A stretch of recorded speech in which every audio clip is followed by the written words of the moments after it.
dan bersama rohmu. Inilah Injil suci menurut Santo Markus. Dimuliakanlah Tuhan. Sekeluarnya dari rumah ibadah di Kapernaum, Yesus bersama Yakobus dan Yohanes pergi ke rumah Simon dan Andreas. Ibu mertua Simon terbaring karena sakit demam. Mereka segera memberitahukan keadaannya kepada Yesus. Ia pergi ke tempat perempuan itu dan sambil memegang tangannya, ia membangunkan dia. Lalu lenyaplah demamnya. Kemudian perempuan itu melayani mereka. Menjelang malam, sesudah matahari terbenam, dibawalah kepada Yesus semua orang yang menderita sakit dan yang kerasukan setan. Seluruh penduduk kota itu pun berkerumun di depan pintu. Yesus menyembuhkan banyak orang yang menderita berbagai macam penyakit dan mengusir banyak setan. Ia tidak memperbolehkan setan-setan itu berbicara sebab mereka mengenal dia. Keesokan harinya, waktu hari masih gelap, Yesus bangun dan pergi keluar. Ia pergi ke tempat yang terpencil dan berdoa di sana. Tetapi Simon dan kawan-kawannya mencari dia. Ketika menemukan Yesus, mereka berkata, "Semua orang mencari engkau." Jawab Yesus, "Marilah kita pergi ke tempat lain, ke kota-kota sekitar sini, supaya di sana juga aku memberitakan Injil. Karena untuk itu aku telah datang." Lalu pergilah Yesus ke seluruh Galilea, memberitakan Injil dalam rumah-rumah ibadat mereka dan mengusir setan-setan. Demikianlah sabda Tuhan. Terpujilah Kristus.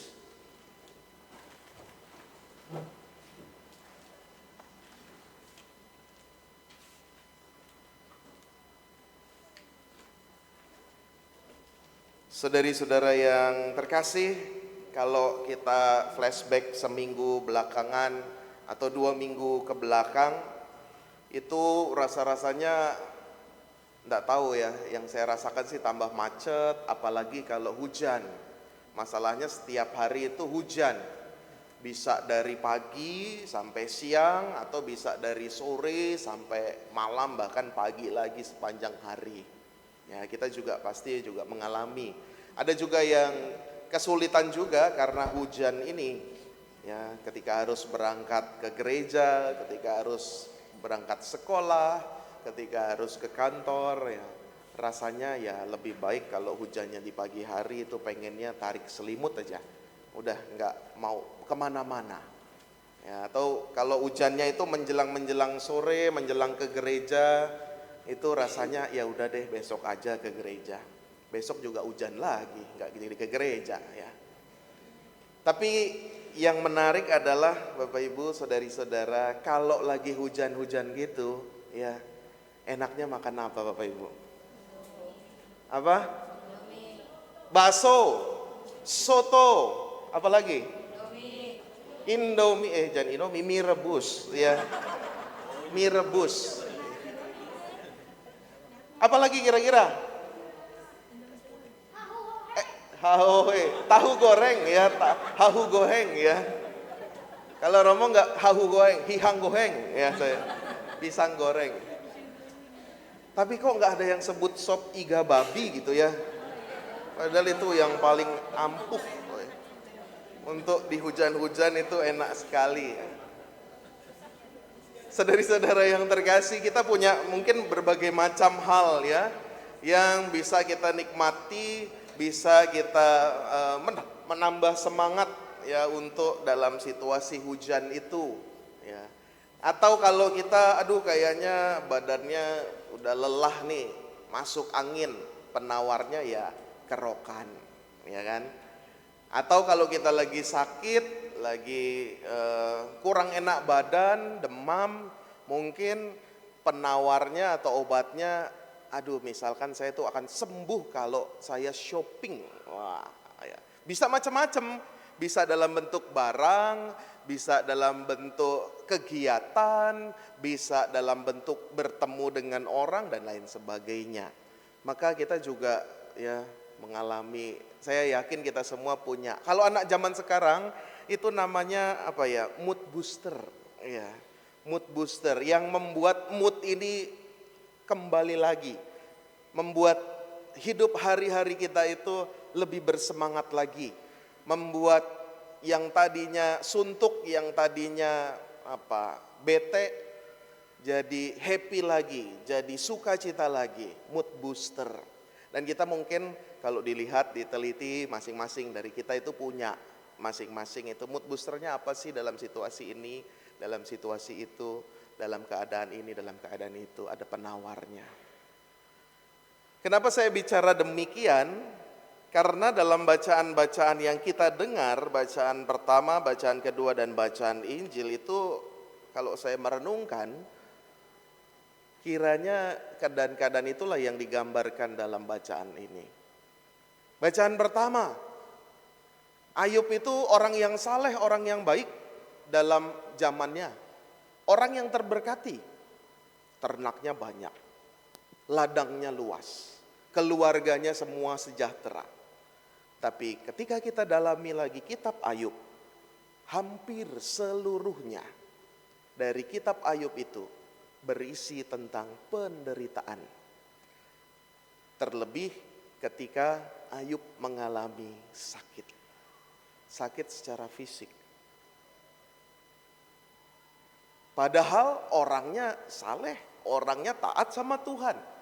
Orangnya terberkati, buktinya banyak hal yang dia miliki. Pada zaman itu orang yang terberkati itu yang punya ladang luas, yang punya ternak banyak. Ayub merasakan sakit secara fisik. Dan kita pun juga, ya, tidak adalah manusia itu yang enggak sakit. Saya yakin dari kita juga semuanya punya sakit penyakit. Entah itu yang ringan, yang berat, yang bisa disembuhkan, maupun juga yang sulit untuk disembuhkan. Jadi kita punya sakit. Kita nggak ada yang tahu aja di sini, yang asam uratnya di atas angka 9 juga nggak ada yang tahu kita. Kolesterolnya di atas, berapa sih kalau kolesterol? 400 ya? Di atas 200 apa 400? 200. 200 bukannya gula darah ya? Sama ya? Tuh kan pada apal, berarti sering cek tuh, kayak kan? Kita tahulah ya bahwa kita ini masih manusia, kita juga pasti mengalami, pernah atau sedang sakit secara fisik. Dan sakit itu enggak enak. Sakit itu enggak enak. Itu dalam bacaan pertama, kisah Ayub demikian. Dan itu mau menggambarkan bahwa ya kita sebagai manusia juga mengalamilah itu. Enggak mungkin yang sehat-sehat terus. Semakin tua juga pasti adalah penurunan-penurunan ya. Tidak ada orang yang sehat terus. Dalam bacaan kedua, kenapa kalau kita teliti Paulus itu mengatakan, aku akan berbahagia kalau aku boleh mewartakan. Upahku itu ya kalau aku bisa mewartakan kabar sukacita Tuhan. Aku menjadi pemberita Injil. Saya merenung di balik itu. Pernyataan Paulus ini. Itu dia mengalami penderitaan. Penderitaannya apa? Penderitaannya bahwa dia itu tidak diizinkan, tidak boleh mewartakan atau tidak dipercaya sebagai pewarta. Karena apa? Kita flashback bahwa sebelum bertobat Paulus itu mengejar-ngejar orang Kristen, mengejar pengikut dan murid-murid Yesus. Mana ada yang percaya? Yakinkah dia beritakan tentang Injil? Oh, pasti ingatannya masih yang dulu. Oh, ini begini. Paulus dulu mengejar-ngejar, membunuh. Maka dia juga mengalami penderitaan secara batin. Dan kita pun juga demikian. Kadangkala ya kita ketemu orang, orangnya senyum-senyum, setiap hari sukacita. Kita nggak tahu batinnya gimana, hatinya gimana. Kita lihat, oh orang itu punya segalanya, kaya raya, sejahtera. Tapi kita nggak tahu juga batinnya tenang atau enggak. Maka bacaan pertama, bacaan kedua, Ayub dan Paulus itu mau menggambarkan dan mengingatkan kita bahwa ya kita ini semua juga selama masih hidup di dunia ini pasti mengalami penderitaan, punya beban berat. punya persoalan-persoalan yang sepertinya datang silih berganti. Namun, semua itu terangkum dalam bacaan Injil. Kalau tadi hanya digambarkan sakit fisik, sakit batin, ibu mertua Simon digambarkan di sana sakit demam. Sakitnya demam fisik. Tetapi juga ketika dia disembuhkan oleh Yesus, apa yang terjadi? Yesus pergi ke tempat perempuan itu, memegang tangannya, membangunkan dia, dan lenyaplah demamnya. Fisiknya disembuhkan. Tetapi ada sesuatu yang lain lagi, kemudian perempuan itu melayani mereka. Perempuan itu melayani mereka artinya apa? Perannya, batinnya kembali disembuhkan. Karena apa? Ini ingat ibu mertua Simon. Perannya dikembalikan sebagai apa? Sebagai seorang ibu yang merawat, yang mau memberikan sesuatu. Pasti setelah ini dia menyiapkan tuh bakso, soto, mie rebus, sup iga babi, dia nyiapin ini. Perannya dibalik lagi, dikembalikan lagi. Menjadi seorang ibu. Maka saudari-saudara, semakin jelas bahwa kita sadar juga, ya kita terima juga bahwa dalam hidup kita ini gak selamanya mulus juga. Gak selamanya kita happy terus, enggak. Tapi ada penderitaan-penderitaan yang sepaket juga dengan kesembuhan bersama dengan Tuhan Yesus. Ada satu video konten itu, dia katakan we are Catholic. Kalau kita punya beban, punya masalah, punya persoalan yang kayaknya mentok, itu pasti kita ambil rosario. Kita doa ke Bunda Maria. Ini lilinnya baru nyala satu. Saya yakin ntar percaya habis misa lilinnya banyak nyala. Kalau ada lilinnya di situ ya. Gua Maria selalu bernyala lilinnya. We are Catholic, kita orang Katolik. Ada sesuatu yang beyond, melampaui daripada sekedar tadi ya, penawar-penawar mood booster kita. Siapa? Yesus sendiri yang menguatkan.